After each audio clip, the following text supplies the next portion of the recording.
शिव और सती की कथा, प्रेम, त्याग और पुनर्जन्म की अमर कहानी। बहुत समय पहले की बात है, जब सती, जो एक देवी थी, का जन्म एक शक्तिशाली राजा दक्ष के घर हुआ था। बचपन से ही सती ने भगवान शिव को अपना आराध्य मान लिया था।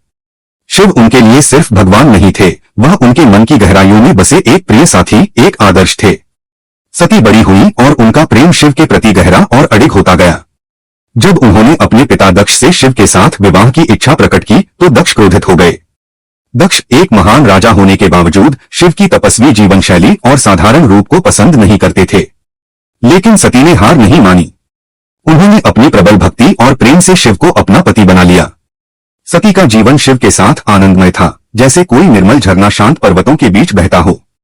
वह और शिव एक दूसरे के प्रेम में रमे हुए थे। लेकिन एक दिन उनके प्रेम को एक कठिन परीक्षा से गुजरना पड़ा। राजा दक्ष ने एक भव्य यज्ञ का आयोजन किया, जिसमें सभी देवताओं को बुलाया गया, परंतु जानबूझकर उन्होंने अपने दामाद शिव को निमंत्रण नहीं भेजा। जब सती को इसका पता चला तो उनके मन में पीड़ा उठी। एक ओर वह अपने पिता के प्रति सम्मान का कर्तव्य निभाना चाहती थीं, और दूसरी ओर उनके लिए यह समझना मुश्किल था कि उनके अपने पिता उनके प्रिय शिव का अपमान क्यों कर रहे हैं।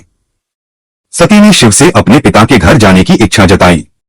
शिव ने उन्हें समझाया कि बिना निमंत्रण के वहां जाना ठीक नहीं होगा। लेकिन सती का हृदय अशांत था और वह किसी भी तरह अपने पिता के घर पहुंचना चाहती थी। आखिरकार शिव की अनुमति लेकर वह यज्ञ स्थल पर पहुंच गई। वहां पहुंचकर सती ने जो देखा, उसने उनके हृदय को चूर चूर कर दिया। यज्ञ में उपस्थित सभी लोग शिव का अपमान कर रहे थे और उनके पिता भी इसमें शामिल थे। सती ने अपने पिता को समझाने का प्रयास किया, लेकिन दक्ष ने उनकी बात नहीं मानी और शिव के लिए कटु शब्द बोले। सती यह अपमान सहन नहीं कर सकी। उन्होंने अपने पिता से कहा, आपने मेरे आराध्य, मेरे पति का अपमान किया है और मैं यह सहन नहीं कर सकती।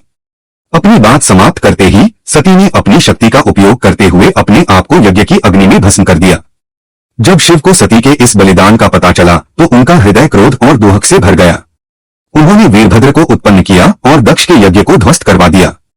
शिव ने सती के पार्थिव शरीर को उठाया और दुख में डूबे समस्त ब्रह्मांड में घूमने लगे। उनका यह दुख इतना प्रचंड था कि समूचे ब्रह्मांड में हलचल मच गई। तब भगवान विष्णु ने अपने सुदर्शन चक्र से सती के शरीर के टुकड़े कर दिए, जो पृथ्वी पर विभिन्न स्थानों पर गिर गए और वे शक्तिपीठ कहलाए। समय बीतता गया, लेकिन शिव के हृदय में सती का प्रेम कभी कम नहीं हुआ।